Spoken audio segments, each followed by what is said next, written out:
AKM VHSSൽ നടക്കുന്ന ഈ പരിപാടിയിൽ ഇന്ന് ഞാൻ പങ്കെടുക്കേണ്ടതായിരുന്നു. പങ്കെടുക്കാൻ വേണ്ടിയിട്ടുള്ള എല്ലാ പരിപാടികളും ആസൂത്രണം ചെയ്തതാണ്. പക്ഷേ ദൗർഭാഗ്യവശാൽ ഇന്നലെ എൻ്റെ നിയോജകമണ്ഡലത്തിൽ ഒരു കൂട്ടക്കൊലപാതകം നടന്ന് 3 പേര് മരണപ്പെട്ടിരിക്കുന്ന സാഹചര്യം ഉണ്ടായിരിക്കുകയാണ്. അതുകൊണ്ട് എത്രയും പെട്ടെന്ന് അവിടെ എത്തേണ്ടതുള്ളതുകൊണ്ടാണ് ഈ പരിപാടി റദ്ദാക്കേണ്ടി വന്നത്. നിങ്ങൾക്ക് എല്ലാവർക്കും ഉണ്ടായ അസൗകര്യത്തിൽ ഞാൻ പ്രത്യേകമായ ക്ഷമ ചോദിക്കുന്നു. വിർച്വൽ റിയാലിറ്റി ലാബും ഇൻ്റലിജൻറ്റ് ഇൻട്രാക്റ്റീവ് പാനലുമാണ് ഇന്നിവിടെ തുടക്കം കുറിക്കുന്നത്. തീർച്ചയായിട്ടും അത് കാണാൻ ഞാനൊരു ദിവസം വരും. ഇത് ആദ്യമായിട്ടാണ് നമ്മളൊരു സാങ്കേതിക യുഗത്തിലേക്ക് നമ്മൾ കടന്നുകൊണ്ടിരിക്കുകയാണ്.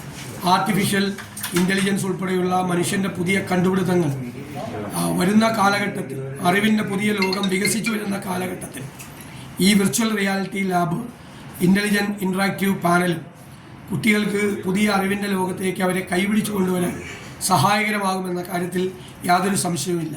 ഇതിന് നേതൃത്വം കൊടുത്ത സ്കൂളിൻ്റെ മാനേജ്മെൻറ്റിനെയും അധ്യാപകരെയും ഞാൻ പ്രത്യേകമായി അഭിനന്ദിക്കുന്നു. തീർച്ചയായും ഇത് കേരളത്തിലെ മറ്റെല്ലാ സ്കൂളുകൾക്കും ഉള്ള ഒരു പുതുമാതൃക കൂടിയാണ്. ഇത്തരം പുതിയ സംവിധാനങ്ങൾ കണ്ടുപിടിച്ച് പുതിയ കാലത്തേക്ക് നമ്മുടെ കുട്ടികളെ കൂട്ടിക്കൊണ്ടുപോകാൻ കഴിയട്ടെ എന്ന് ഞാൻ ആശംസിക്കുന്നു. മിടുമിടുക്കന്മാരായി മിടുമിടുക്കികളായി നന്നായി പഠിച്ച് നല്ല ഉയരങ്ങളിലേക്ക് എത്താൻ നിങ്ങൾക്ക് കഴിയട്ടെ എന്ന ആശംസകളോടുകൂടി ഞാൻ ഈ virtual reality lab intelligent interactive panel ഉദ്ഘാടനം ചെയ്തതായി അറിയിക്കുന്നു. നന്ദി.